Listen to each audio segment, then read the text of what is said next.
So to the first question about Iman weakening day by day, how do we prevent it? Well, the reason why Iman weakens, and one thing we need to know about Iman is it is something that is, it goes up and down. And this is natural, that it's never going to stay completely constant. There's nothing completely constant, except for Allah subhanahu wa ta'ala. Everything else changes. No state is stable and unchanging. But we want that our Iman be going in the upward direction, inshallah. Yes, we are going to have dips, but what we have to do if we feel like our Iman is going down, it's usually a consequence of slackening in dhikr. Exactly. That's the reason. And so what you'll have to look at is where exactly in your routine are you slacking in dhikr.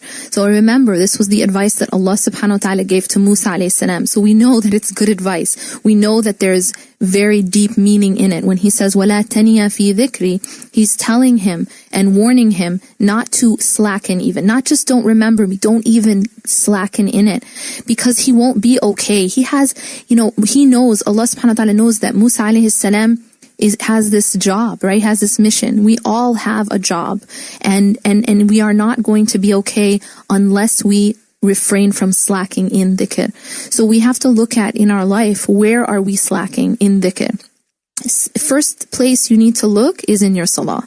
Absolute first place is in your salah, the 5 daily obligatory prayers. And someone else made this point, and it's a very good point, that it is Allah subhanahu wa ta'ala noticed that when Allah gave us the commandment for salah, He gave us the commandment to pray throughout the day.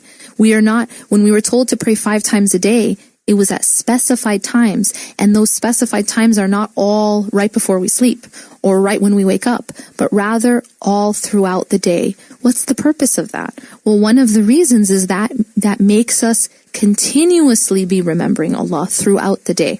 That we never have a period of time that's too long where we are not remembering Allah, because it's kind of like, you don't take 500 breaths really, really quick and then go, 3 minutes with no breaths, because then you wouldn't get enough oxygen, right? And so the idea here is that the air needs to be equally divided throughout the day. The breaths, right? When we're breathing, we need to have a steady amount of air coming into our lungs in order to live. We can't all just take them all at one time and then go a while without it. Otherwise we suffocate and die, right? And that's the same thing that happens to the heart. Exactly. That it has to be continuous, and it has to be all the time, spaced out, constant, in order for the heart to stay alive. So I would say that if you feel your Iman going down, you need to look at where is your dhikr slackening. And that's the reason, because that's the reason that your Iman is going down. That's the reason for your problem. So if you look at your salah and your salah is in order, you're praying and you're praying on time, and that's extremely important that it has to be on time as well. The 5 daily prayers. If that isn't happening, then you know right away where your problem starts. That's where you have to start to solve the problem. If you have that, then you look at, okay, well, where else am I maybe slacking in my dhikr? Perhaps maybe you're not reading Quran regularly, or perhaps you're not remembering Allah subhanahu wa ta'ala throughout the day and other times, either through the, azkar.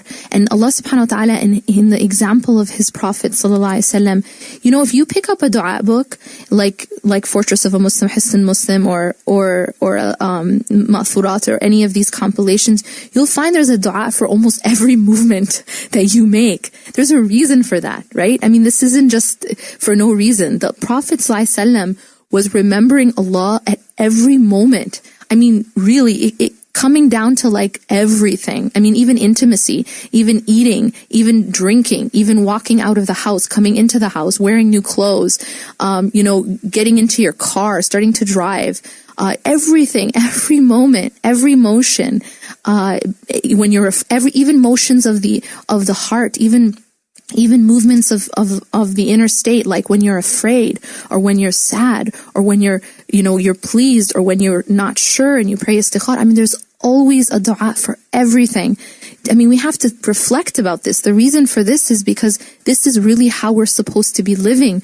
It's kind of like you buy a brand new car and you just really, really want to take care of it, right? you could be one of those people like myself who doesn't really like pay attention to when you're supposed to do an oil change and all that kind of stuff, right? Or you can do that, or when you're supposed. Okay, one time I was driving and I'm on the highway and all of a sudden the car just like, it won't accelerate anymore. And it just like, it's decelerating, if that's allowed to say, if that's a word. I think my physics teacher didn't let us use that word. But basically it was just like stopping. I mean, it wouldn't accelerate anymore. And what ended up happening, the reason this happened to my car is because the timing belt broke. And apparently you're supposed to change the timing belt at a certain number of miles, and I didn't know this. So the timing belt broke and it destroyed the engine. So the idea here is that there is a certain way to take care of the car if you want it to run properly, and you have to keep up with it, right? Or you can be one of those people who slackens in taking care of the car, but then there's consequences. I mean, that's the point.